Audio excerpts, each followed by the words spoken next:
Matul il-programm Realtà fuq One, id-deputat Franco De Bono kummenta l-ewwel darba fil-pubbliku minn wara l-nhar il-ħamis li għadda l-Prim-Ministru tilef il-maġġoranza fil-Parlament.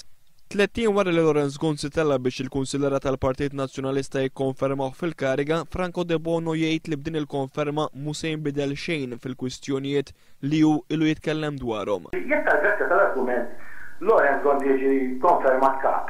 Tajjeb? Ovvjament dan ma jfissirx li s-sitwazzjoni fil-ħabs minn kien. Is-sitwazzjoni li kien hemm fil-ħabs, x'ħaġri minn Waqt li qal id-dikjarazzjonijiet tal-Prim-Ministru matul il-Kunsill Ġenerali Straordinarju ta' nhar il-Ħadd kellhom ċertu pis, enfasizza li l-problemi li semma huwa wara l-konferma ta' Laurence Gonzi se jibqgħu hemm. Jiġri hemm stat ta' fatt, anke fuq pereżempju fuq tat-trasport pubbliku, fuq tal-power station, dawn huma stati ta' fatt. Indipendentement minn jekk Laurence Gonzi jiġix konfermat kap jew le. Pożizzjoni simili l-ex-Ministru Nazzjonalista u Opinjonista Michael Falzon li qal li bil-konferma ta' Laurence Gonzi bħala kap tal-Partit Nazzjonalista il-problema tal-Parlament ma tkunx solvuta. Kif naħseb li ħajġri jiġi konfermat b'maġġoranza kbira. Il-problema tal-Parlament ma tkunx solvuta. Qal jekk is-sitwazzjoni se tibqa' kif inhi l-inċertezza se tibqa' u l-Gvern mhux se jkun jista' jibqa' jmexxi sal-aħħar.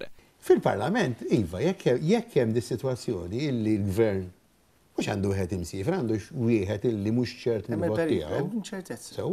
Hemm inċertezza. U huwa ċar għalija jien illi ma jistax isir il-Gvern ikompli sal-aħħar tal-xismu taħt din il-kondizzjoni. Il-Deputat Nazzjonalista Charlo Bonnici minħat jew bla ma rrefera għal Franco De Bono bismu qal li wara l-konferma ta' Laurence Gonzi bħala kap tal-partit kulħadd irid jassumi responsabilità. Irid jerfa' responsabilità tiegħu. X'inhi responsabilità tiegħu? Kulħadd irid jerfa' issa mbagħad il-Parlament iridu morru, ġifieri il-Parlament se nebqgħu immorru, ħajkun hemm liġijiet quddiem il-Parlament, u jista' jkun hemm mozzjonijiet quddiem il-Parlament.